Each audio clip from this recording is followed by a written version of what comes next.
Hello students, তোমাদের আবারও welcome জানাই এসএনভি ই লার্নিং চ্যানেলে। আজকে আমরা হায়ার এডুকেশন ডিপার্টমেন্ট থেকে একটা ইম্পর্টেন্ট নোটিফিকেশান এসেছে, ওটার ব্যাপারে আমরা আজকে ডিসকাস করব। ঠিক আছে, ফার্স্ট সেমিস্টার যারা গভর্নমেন্ট ডিগ্রি কলেজে ভর্তি হতে চাও তাদের জন্য নোটিফিকেশানটা। ঠিক আছে, ভর্তি শুরু হয়ে গেছে আজকের থেকে, মানে 6 তারিখ থেকে ভর্তি চলবে 11 তারিখ পর্যন্ত। ঠিক আছে, তো এর ভেতরেই তোমরা ফর্ম ফিল আপটা করে নেবে। ফর্ম ফিল আপ করার জন্য তোমরা যে কোনো কম্পিউটার দোকানে যেতে পারো, ওখানে গিয়ে তোমরা বললেই ওরা করে দেবে। ঠিক আছে, এবার এবার যে পড়াশোনার যে সিস্টেমটা কলেজের, এটাও চেঞ্জ হয়ে গেছে। ঠিক আছে, মানে আগের বছর থেকেই চেঞ্জ হয়ে গেছে। তো এবারও তোমাদের ওই সিস্টেমে পড়তে হবে, যেটা হচ্ছে মেজর আর মাইনর। এখানে কোনো তোমাদের অনার্স নিয়ে কোনো কিছু নেই বা প্লেন পেপার কিছু নেই। ঠিক আছে, সো তোমরা কি করতে হবে এবার, যে 6 তারিখ থেকে 11 তারিখের মধ্যে তোমরা ফর্ম ফিল আপটা করে নেবে। ঠিক আছে, যারা যারা গভর্নমেন্ট ডিগ্রি কলেজগুলিতে ভর্তি হতে পারো। ঠিক আছে, এবার নেক্সট হচ্ছে যে তোমাদের যে মেরিট লিস্ট কবে বের হবে। ঠিক আছে, 11 তারিখ তোমাদের ফর্ম ফিল আপ শেষ হওয়ার পরে 18 তারিখ তোমাদের প্রথম মেরিট লিস্ট মানে রিলিজ করবে কলেজ থেকে। ঠিক আছে, যেটা তোমাদের কলেজের ওয়েবসাইটে বা নোটিশ বোর্ডে পেয়ে যাবে। ঠিক আছে, মানে পার্টিকুলার কলেজে। ঠিক আছে, এবার ওইখানে যদি তোমার নাম থাকে, ঠিক আছে, মেরিট লিস্টে, তাহলে ফার্স্ট রাউন্ডে তোমার ভর্তি হবে। ঠিক আছে, তো ফার্স্ট রাউন্ডে ভর্তি কবে হবে? 20 তারিখ থেকে 25 তারিখ, অ্যাকসেপ্ট হলিডেজ। ঠিক আছে, হলিডেজ ছাড়া 20 থেকে 25-এর ভিতরে তোমরা গিয়ে অ্যাডমিশন করে আসতে হবে যে কলেজে তোমার নাম এসেছে।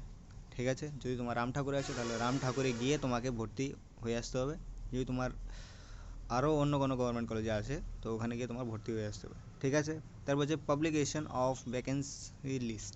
ঠিক আছে, এবার কী করবে, ফার্স্ট রাউন্ডের পরে, ফার্স্ট রাউন্ডের অ্যাডমিশনের পরে যে ভ্যাকেন্সি আছে আরও কী কী সাবজেক্টে কলেজ ওয়াইজ, ওটার লিস্ট বের হবে, যেটা হবে 28 তারিখ।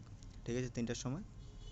তারপরে আরেকটা লিস্ট বেরোবে, যেটার ভিতরে হবে তোমার date of publication of second list and publication of waiting list for students around 2 minute. আচ্ছা, অ্যাকর্ডিং টু মিনিটস। এবার কী হবে, সেকেন্ড লিস্ট বাড়ব। ঠিক আছে, যেমন ফার্স্ট 18 তারিখ একটা বাড়িছে, এবার তোমাদের সেকেন্ড লিস্ট বাড়ব, মেরিট লিস্ট, যেটা হবে 3 তারিখে। তারপর ওই 3 তারিখের লিস্টের ভিতরে যার যার নাম আছে ওরা সেকেন্ড রাউন্ডে ভর্তি হবে, যেটা হবে 5 তারিখ। ঠিক আছে, 5 তারিখে মানে নেক্সট মান্থ 5 তারিখে সেকেন্ড রাউন্ডের তোমরা গিয়ে ভর্তি হতে হবে। ঠিক আছে, 5 তারিখ থেকে 10 তারিখ অ্যাকসেপ্ট হলিডেজ। ঠিক আছে, তারপরে বাড়বে কি, আবার আবার আরেকটা যদি ভ্যাকেন্সি থাকে এরপরেও ভর্তির, তাহলে আরেকটা ভ্যাকেন্সির ওরা বের করে দেবে। ঠিক আছে, যে মানে এই সাবজেক্টগুলি আর এই কলেজ ওয়াইজ তোমাদের ভ্যাকেন্সি আছে। ঠিক আছে, এটা তোমাদের 12 তারিখ বের হয়ে যাবে। ঠিক আছে, এবার একটা ইম্পর্ট্যান্ট কথা, যেটা হচ্ছে যাদের ফার্স্ট রাউন্ড আর সেকেন্ড রাউন্ডেও নাম আসেনি তারা কি করবে, তাদের জন্য হচ্ছে 7 নম্বর পয়েন্টটা।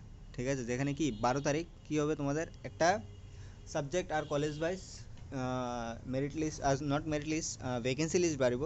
ঠিক আছে, যেটাতে যারা ফার্স্ট রাউন্ডে সেকেন্ড রাউন্ডে নাম আসেনি তারা কলেজে অন দ্য স্পট বা স্পট রাউন্ডে গিয়ে অ্যাডমিশন নিতে পারো। ঠিক আছে, কিন্তু স্পট রাউন্ডে যে তুমি তোমার মন মতো সাবজেক্ট পাবে এটা আমি বলবো না। ঠিক আছে, যেটার ভিতরে ভ্যাকেন্সি থাকবে ওই সাবজেক্টগুলি তোমাকে নিতে হবে বাধ্যতামূলক।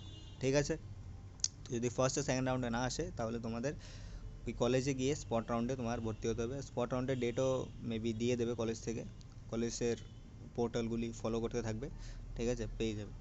ঠিক আছে, আচ্ছা, এবার তোমাদের ক্লাস শুরু হয়ে যাবে 24 থেকে। ঠিক আছে, মানে নেক্সট মান্থের 24 থেকে তোমাদের ক্লাসও স্টার্ট হয়ে যাবে।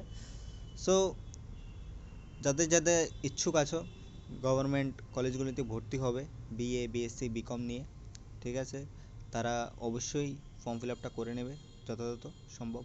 ঠিক আছে, থ্যাংক ইউ এই ভিডিওটা দেখার জন্য। যদি তোমাদের কোনো অসুবিধা থাকে আমাদেরকে কমেন্ট সেকশানে জানাও, তাহলে আমরা এটা নিয়ে দেখি ভিডিও করা যায় কি না। ঠিক আছে, থ্যাংক ইউ।